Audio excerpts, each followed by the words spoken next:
Hello and welcome back, Illumineers. This is going to be the third video in our set review of Into the Floodlands.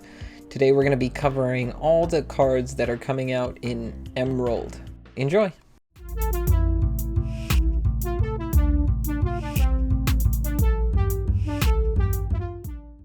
Alright, we are going to start with the legendaries.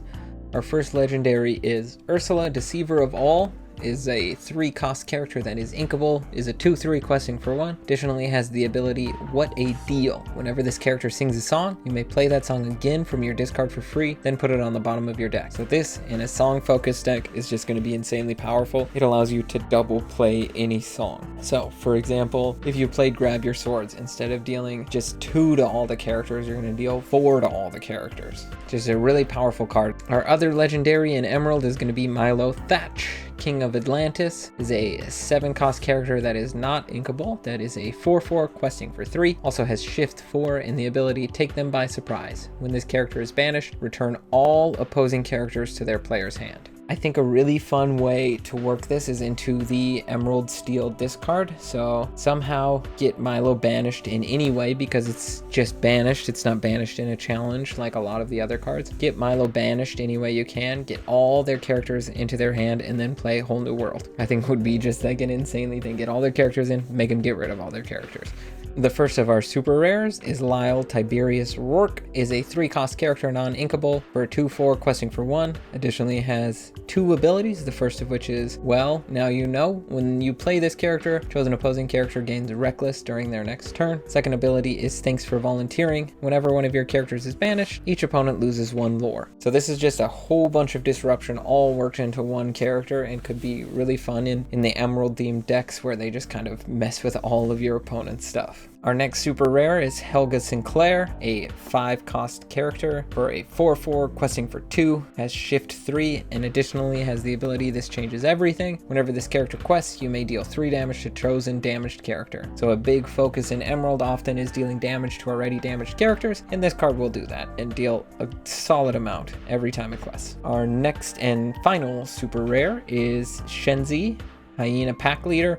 It's a 4-cost character that is inkable for a 0/6 questing for 1. Additionally has 2 abilities, the first of which is I Will Do It. When this character is at a location, she gets +3 strength. And the second ability is What's the Hurry? When this character is at a location, when she challenges another character, you may draw a card. So this card is really focused around being at a location specifically, and then gets 2 bonuses from being at any location. So if you are playing this card, you're going to want it to be in a deck that is full of locations. The first of our rares in Emerald is Robin Hood Daydreamer. Is a 6-cost character that is inkable for a 4/5 that quests for 4 and nothing else, but that is a solid amount of lore to quest for every single turn. 4 really adds up, and at 4/5, pretty solid survivability. Our next rare is Fang River City. Costs 4 for this location, is inkable, costs 2 to move a character there, and has 6 willpower, additionally getting 2 lore every turn. It has the ability Surrounded by Water. Characters gain ward and evasion while here. So this is honestly my favorite location I've seen so far. I think it gives a lot of protection to your characters if they're at this location, and getting 2 lore. They're going to want to take out this location as fast as they can, and then gives you time to build your board in other ways. Our next rare is Peter Pan, Lost Boy Leader, a 4-cost character that is inkable for 3/3 that quests for 1. Additionally has the ability I Came to Listen to the Stories. Once per turn, when this character moves to a location, gain lore equal to that location's lore. So it seems so far that Emerald is going to have a pretty solid locations theme to it. I think this and Ruby are the 2 that are going to be most focused on locations as a major theme in the decks. And this one, I mean, if you had Fang, the location we just covered out, you're just by moving Peter Pan there, you're going to gain 2 lore. Our next rare is Helga Sinclair, Vengeful Partner. Is a 2-cost character that is inkable. When this character is challenged and banished, banish the challenging character. I mean, that's a pretty solid basic Emerald ability that has been in a lot of characters. Our next rare is Cursed Merfolk. Is a 1-cost character that is not inkable. Is a 0/1 that quests for 2. It has the ability Poor Souls. Whenever this character is challenged, each opponent chooses and discards a card. So questing for 2 every single turn with a character, they're going to get rid of it fast, and then they're going to discard because they have to get rid of it. So pretty solid into the discard theming of Emerald. Next we have Starlight Vial. It is a 4-cost item that is not inkable. Has 2 abilities, the first of which is Efficient Energy. You may exert it and you may pay 2 less for the next action you play this turn. And then has Trap, so you pay 2 ink, banish the item, draw 2 cards, and then choose and discard 1. So the first ability plays into Emerald's action theme, and then the second allows you to get a draw in a color that often doesn't have a lot of draw. It does have 1 discard in it, but I think it's cool that you draw 2 and then discard 1, where a lot of the cards more focused in Steel, we've seen draw and then discard, but this is draw 2 and discard 1. Next we have Morph Space Goo. It's a 2-cost character that is inkable for a 2/1 that quests for 1. It has Mimicry as an ability. You may play any character with shift on this character as if this character had any name. I think this is an insanely awesome ability and will completely change the meta.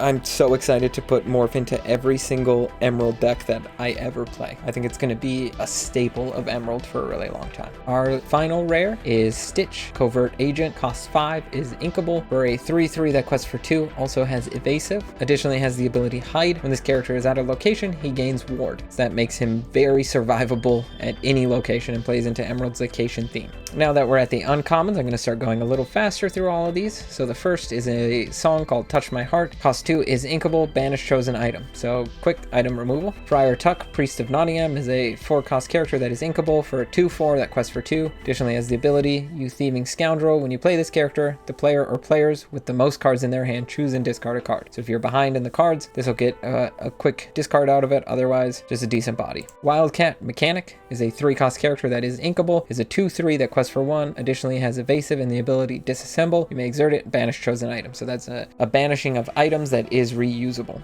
Cloud Kicker, Tough Guy, is a 3-cost character that is inkable, is a 2/2 that quests for 1, and additionally has the ability Sky Surfing. When you play this character, you may return chosen opposing character with 2 strength or less to their player's hand. Gives you a quick bounce against your opponents, just on their smaller stuff though. Next is Cusco's Palace, Home of the Emperor, is a 3-cost location that is inkable, costs 3 to move a character there, has 7 willpower, gains 1 lore per turn. Additionally has City Walls. Whenever a character is challenged and banished while here, banish the challenging character. So it plays directly into that. Get your stuff challenged and then banish all the stuff that's challenging that Emerald seems to have in a bunch. Prince John, False King, costs 5 for this character, non-inkable, is a 2/4 that quests for 2. Additionally has the ability Collect Taxes. Whenever this character quests, each opponent with more lore than you loses 2 lore. So if you're behind in the race, this could really catch you up fast, especially because it's every single time that he quests.